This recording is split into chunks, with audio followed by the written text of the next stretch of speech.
Hello दोस्तों, कैसे हैं आप सब। आज की हमारी कहानी है ससुराल को सबक भाग 2। दोस्तों, पिछली कहानी में आपने देखा कि राधिका ने अनुज और अपनी सास शांति जी को मुंहतोड़ जवाब देते हुए अपना ससुराल छोड़ दिया। शांति जी को पैरालिसिस का अटैक आ चुका है और वह पूरी तरह से बिस्तर पकड़ चुकी हैं। आइए देखते हैं अब आगे क्या हुआ। राधिका अब अपने मायके आ चुकी थी और वह पूरी तरह से ठान चुकी थी अनुज और उसके घर वालों को उनकी औकात दिखाने की। उधर अनुज को राधिका से इस तरह के जवाब की बिल्कुल उम्मीद नहीं थी। उसने सपने में भी नहीं सोचा था कि राधिका इस तरह से रिएक्ट करेगी। राधिका के मम्मी पापा परेशान थे। इस तरह से तो राधिका का रिश्ता ही बिगड़ जाएगा। लेकिन राधिका ने साफ बोल दिया था, मम्मी पापा, जो जैसा चल रहा है उसे चलने दो। मैंने अनुज, उसकी माँ और बहन की सारी हेकड़ी न निकाली तो मेरा नाम राधिका नहीं। अब आप बस देखते जाओ कि मैं क्या करती हूँ।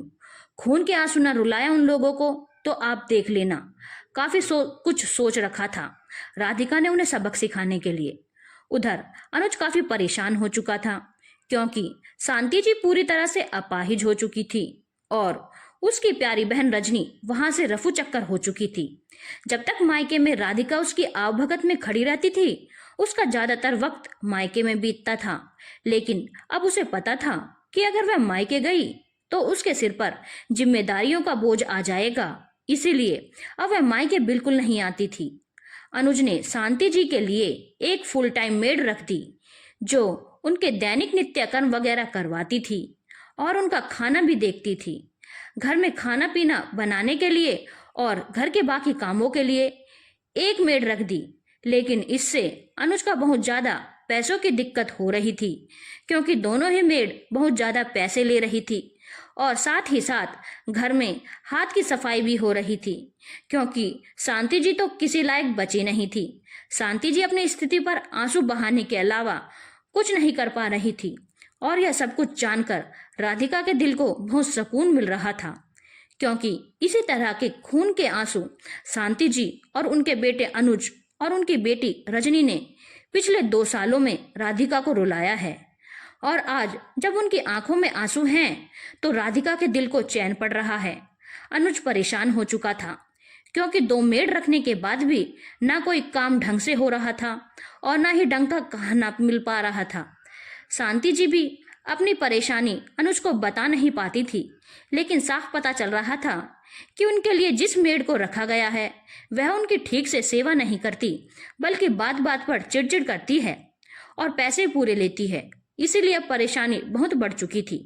अनुज एक बार फिर राधिका के मायके पहुंच चुका था उसे वापस घर चलने के लिए बोलने, लेकिन राधिका ने साफ मना कर दिया और बोला, मैं तुम्हारे घर कभी नहीं आने वाली। तुम लोगों को तुम्हारी औकात ना दिखाई तो मेरा नाम नहीं। बहुत खुश हूं मैं आज तुम लोगों के हालात पर। अनुज ने फिर अपनी हेकड़ी दिखाते हुए बोला, राधिका, अगर तुम अभी के अभी मेरे साथ घर नहीं चलोगी तो मैं तुम्हें तलाक दे दूंगा।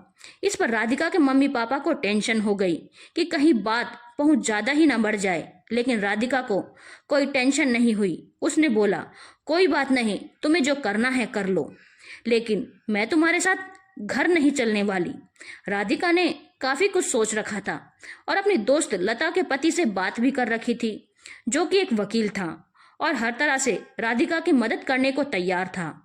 अनुज ने सचमुच राधिका को तलाक के कागज भेज दिए और राधिका यही तो चाहती थी कि अनुज उसे तलाक के कागज भेजे। राधिका और अनुज को केस अदालत में चलने लगा। अनुज को लगा था कि राधिका तलाक के कागज देखकर डर जाएगी और वापस उसके घर आ जाएगी, लेकिन ऐसा नहीं हुआ। अब कोर्ट में तलाक के केस को लेकर तारीख पड़ती रहती जिस पर अनुज को अपना सारा काम छोड़कर कोर्ट कचहरी दौड़ना पड़ता। घर पर शांति जी अकेली होती। रोज रोज ऑफिस से छुट्टी लेना, इतनी दौड़ भाग, ऊपर से ढंग का खाना पीना भी नहीं। अनुज की हालात पूरी तरह से खराब हो चुकी थी। राधिका ने पहले ही लता के पति यानी कि अपने वकील को समझा रखा था कि मैं चाहती हूँ इस केस को जितना अधिक से अधिक खींचा जा सके उतना अधिक से अधिक आप खींचिए। मैं इन लोगों को सबक सिखाना चाहती हूँ। लता का पति राधिका को अपनी छोटी बहन जैसा मानने लगे और उन्होंने उसका पूरा साथ देने का वादा निभाया था। अनुज अपने गुमान में था कि तलाक के डर से राधिका हार मान लेगी, लेकिन राधिका ने कुछ और ही सोच रखा था। अनुज ने उस तरह से सोचा ही नहीं था कि तलाक मिलना इतना आसान नहीं है और इतनी जल्दी तलाक के मुकदमे खत्म नहीं हो जाते। अब अनुज की परेशानी और अधिक बढ़ चुकी थी, क्योंकि घर के साथ साथ अब उसे कोर्ट कचहरी भी देखना पड़ रहा था। राधिका ने साफ साफ अनुज को बोल दिया था, जितनी कोशिश करनी है कर लो, तुम्हारी औकात तो मैं तुम्हें दिखा कर रहूंगी, ना तुम्हारे साथ रहूंगी, ना इतनी आसानी से तुमसे अलग होंगी, देखती हूँ तुम क्या कर लोगे। अनुज ने राधिका को धमकी दी, राधिका अगर तुम चुपचाप घर नहीं आई तो मैं दूसरी शादी करने में देर नहीं करूंगा, क्योंकि इस वक्त मेरे घर में मेरी पत्नी की बहुत जरूरत है। तुम्हारी वजह से मैं बहुत परेशान हो चुका हूँ, अब और नहीं, जो होगा देखा जाएगा। राधिका ने बोला, जो करना है कर लो, मुझे कोई फर्क नहीं पड़ता। अब तक अनुज बुरी तरह से परेशान हो चुका था।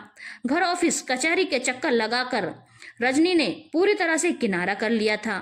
जिस बहन के लिए वह अपनी पत्नी से हमेशा लड़ाइयां करता था, उसे ताने मारता था, आज वह बहन अपनी माँ को देखने तक नहीं आती थी। इसीलिए अनुज के मन में अपनी बहन रजनी के लिए भी काफी चिढ़ उत्पन्न हो चुकी थी कि मौके पर उसने ऐसा धोखा दे दिया। अगर वह भी थोड़ी मदद कर देती तो शायद उसे इतनी परेशानियों का सामना नहीं करना पड़ता। और अब अनुज को भी ऐसा लगने लगा था कि अपनी माँ और बहन की बातों में आकर उसने खुद अपने पैरों पर कुल्हाड़ी मारी है। आज उसका जो हाल है उसके लिए उसकी माँ और बहन काफी हद तक जिम्मेदार हैं, लेकिन वह क्या कर सकता था, मामला तो बिगड़ चुका था। अनुज ने अब सोच लिया था कि राधिका तो नहीं मानने वाली, इसलिए अब उसने भी चुपके से दूसरी शादी करने की सोच ली और सोचा था जब तलाक होगा तब होगा। लेकिन राधिका ने अपनी नजर हर तरफ रखी हुई थी और उसे पता चल गया था कि अनुज उससे छुपाकर दूसरी शादी करने जा रहा है। और ठीक शादी के वक्त राधिका पुलिस को लेकर अनुज के पास पहुंच चुकी थी और पुलिस ने अनुज को पकड़कर जेल में डाल दिया कि एक पत्नी के रहते हुए वह दूसरी शादी कैसे कर सकता है। अभी राधिका और अनुज का तलाक नहीं हुआ, यह बात अपनी दूसरी होने वाली पत्नी से भी अनुज ने छिपाई थी, जिसकी वजह से उसके माँ बाप भी अनुज से पूरी तरह से चिढ़ गए कि उसने झूठ बोलकर उनकी बेटी से शादी करने की कोशिश की। अभी उसका तलाक भी नहीं हुआ है। उन लोगों ने भी पुलिस वालों से बोल दिया कि हमें इस आदमी ने झूठ बोला था, वह तो अच्छा हुआ कि आप वक्त पर आ गए, वरना हमारी बेटी की जिंदगी तो बर्बाद हो जाती। पुलिस वालों ने अनुज को गिरफ्तार कर लिया और थाने में ले जाकर अच्छे से उसकी हेकड़ी निकाली और उसके बाद उसे अच्छे से समझाकर छोड़ दिया। अनुज की अच्छी खासी बेइज्जती हो चुकी थी और थाने में उसकी अच्छी कुटाई भी हुई थी, जिसकी वजह से राधिका के दिल को बहुत तसल्ली मिल रही थी। अनुज जब थाने से बाहर निकल रहा था तो राधिका बाहर खड़ी होकर मुस्कुरा रही थी और उसने बोला, अच्छा लग रहा है, बहुत शौक से मुझे पिछले 2 सालों से खून के आंसू रुला रहे थे, मुझे आज अच्छा लग रहा है जब खुद पर यह सब कुछ बीत रही है। अनुज ने बोला, राधिका यह तुम क्यों कर रही हो, मैंने तुम्हारा क्या बिगाड़ा है, तुम्हें तो पता है मैं अभी कितनी परेशानी में हूँ और तुम मेरे लिए और परेशानियां खड़ी कर रही हो। अरे कुछ नहीं तो कम से कम मुझ पर तरस खा ही लो, मुझे पता है माँ किस हालत में है। राधिका ने साफ बोल दिया, क्यों तुमने तरस खाया था मुझ पर जब मेरे साथ इतनी बदतमीजियां करते थे। अपनी उस घटिया माँ और बहन के कहने पर मैं तरस खाऊंगी तुम लोगों पर? मैं तो चाहती हूँ तुम लोगों का और बुरा हो। सुना तो था कि ईश्वर कर्मों की सजा देते हैं, लेकिन इतनी जल्दी देंगे यह नहीं सोचा था। अभी तो बस शुरुआत है, आगे आगे देखो मैं क्या करती हूँ। अनुज ने अब अपने वकील से बात की कि कुछ भी करके उसका तलाक करवाया जाए। मामला बहुत ज्यादा खींच रहा है और अब उसे बर्दाश्त नहीं हो रहा। उसके वकील ने कोर्ट में दलील दी कि अनुज के घर में अनुज को पत्नी की बहुत जरूरत है, क्योंकि अनुज की माँ पूरी तरह से लाचार हो चुकी है और अनुज ऑफिस की वजह से घर पर नहीं रह सकता। तो या तो राधिका अनुज को तलाक दे दे ताकि अनुज दूसरी शादी करके अपने घर में अपनी पत्नी को ले आए, या तो राधिका खुद घर वापस आ जाए। अनुज ने अपने वकील को अच्छे खासे पैसे खिलाए थे ताकि केस उसके पक्ष में हो जाए और यहाँ पर राधिका थोड़ी कमजोर होती नजर आ रही थी। इसलिए ब्रेक मिलने पर राधिका ने अनुज के सामने अपने वकील से कहा कि वकील साहब, आप एक काम कीजिए, आप एक केस और फाइल कीजिए घरेलू हिंसा का। अनुज ने जब जब मेरे साथ बदतमीजी की है ना, मैंने हर बार की वीडियो बनाकर रखी हुई है, क्योंकि मैं अपना फोन अक्सर रिकॉर्डिंग पर लगा देती थी ऐसे हालातों में जिसका इन लोगों को पता नहीं चलता था। मेरे पास इन लोगों के खिलाफ बहुत से ऑडियो और वीडियो प्रूफ मौजूद हैं जिन्हें मैंने बहुत संभाल कर रखा है। तो मैं बहुत आसानी से साबित कर दूंगी कि इन लोगों ने कब कब मेरे साथ क्या क्या बदतमीजी की है और कितनी मानसिक यंत्रणा दी है। मुझे इसकी माँ और इसकी प्यारी बहन ने ये सब जब जब मेरे साथ बदतमीजी करते थे और मुझे परेशान करते थे और मुझसे फालतू की बातों में लड़ाइयाँ करके मुझे और मेरे मायके वालों के साथ गाली गलौज करते थे ना, उन एक एक बातों का वीडियो और ऑडियो है मेरे पास। तो एक अच्छा खासा केस बनाइए घरेलू हिंसा और मानसिक यंत्रणा का। तलाक का केस खत्म होने से पहले यह केस आप शुरू कर दीजिए, देखती हूँ इसे चैन से कैसे मिलेगा। रजनी भी उस वक्त कोर्ट में थी और उसने बोला, दिमाग ठीक है तुम्हारा, क्या बकवास कर रही हो?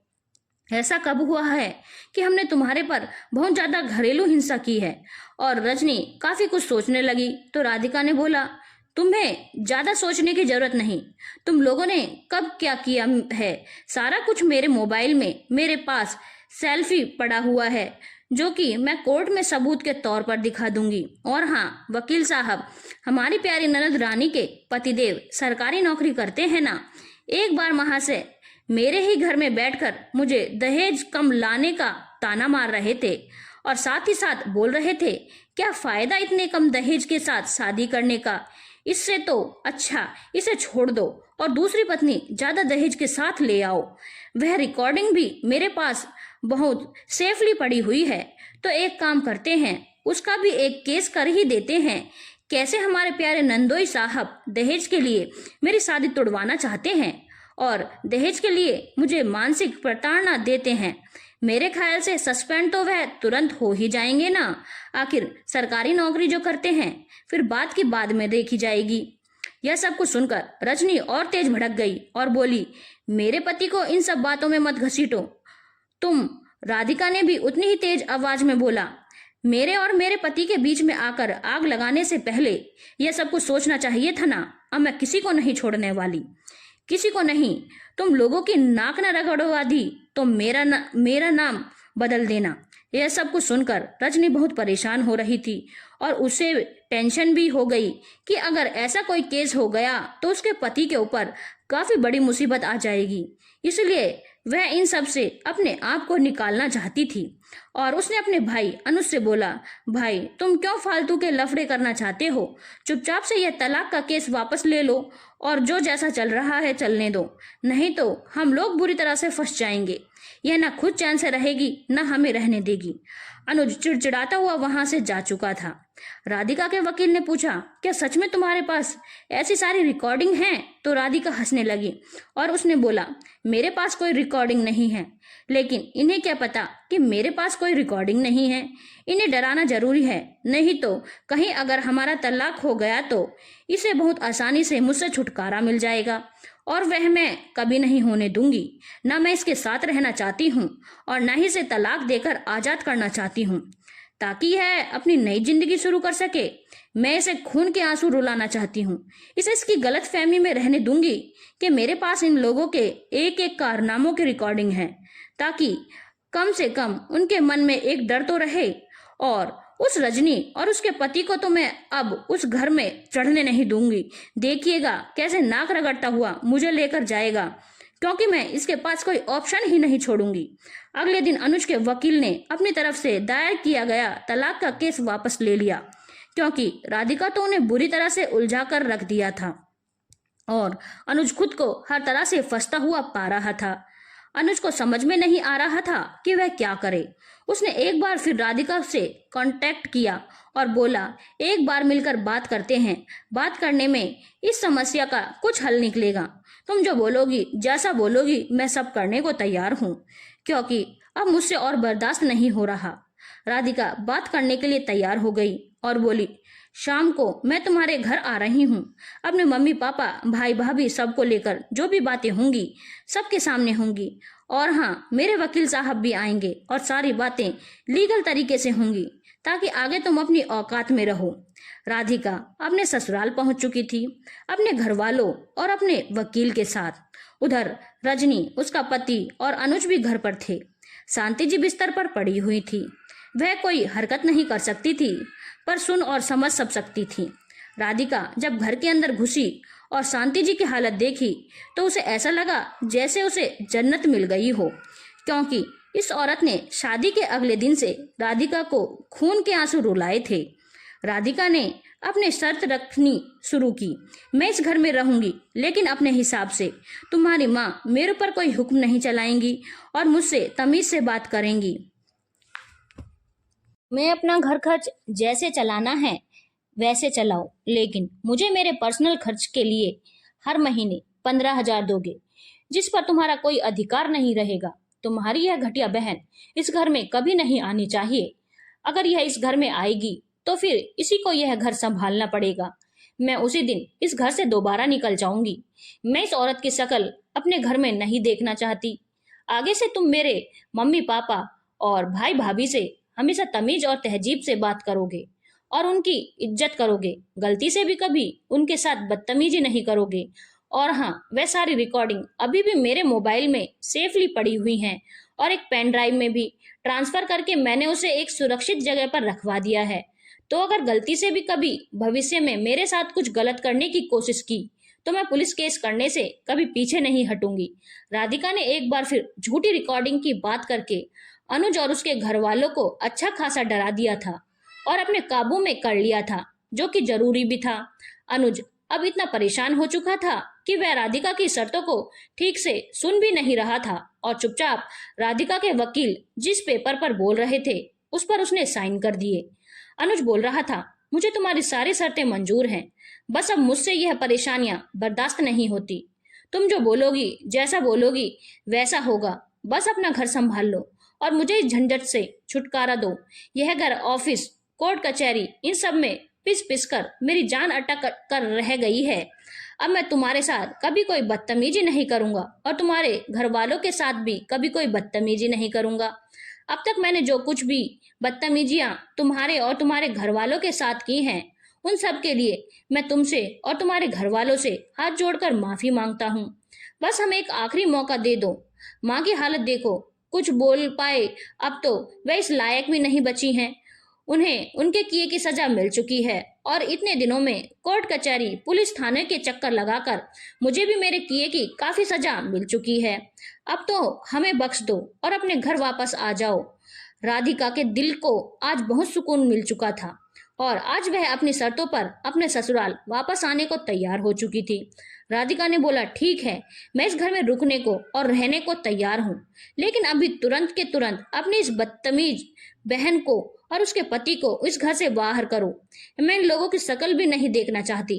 कहकर राधिका अपने मम्मी पापा और भाई भाभी और अपने वकील साहब से बोली, आप लोग मेरे रूम में बैठिए, मैं आप लोगों के लिए चाय नाश्ते का इंतजाम करती हूँ। इन बाहरी लोगों को बाहर निकालने के बाद रजनी और उसका पति हैरानी से अनुज की तरफ देख रहे थे।